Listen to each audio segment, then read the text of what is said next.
મહેસાણાના મગુના પાસે કારના કાફલા પર હુમલો કરવામાં આવ્યો છે। ભાજપના ઉમેદવાર નરેશ પટેલના કાફલા પર હુમલો। મોડી રાત્રે અજાણ્યા શખ્સોએ હુમલો કર્યો છે। કારમાં સવાર પંકજ પટેલ ઇજાગ્રસ્ત થયા છે। બે કાર પર હુમલો કરતા કારને નુકસાન થયું છે। નરેશ પટેલને મગુના ટિકિટ ફાળવણી અંગે વિરોધ પણ થયો હતો। પોલીસે સમગ્ર મામલે તપાસની કામગીરી શરૂ કરી છે।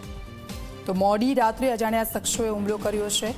કારમાં સવાર પંકજ પટેલ ઇજાગ્રસ્ત થયા છે। તેમને હાલ તો હોસ્પિટલમાં લઈ જવામાં આવ્યા છે। પોલીસ તપાસ કરી રહી છે।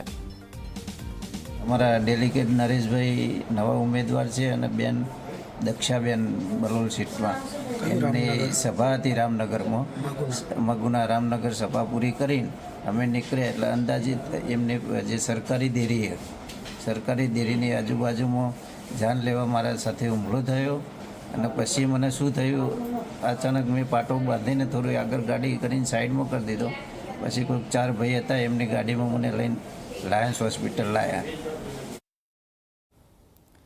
તેજસ અમારી સાથે ફૂલ લાઈન પર જોડાઈ ગયા છે। તેજસ, કોણે હુમલો કર્યો હતો તે અંગે કોઈ જાણકારી?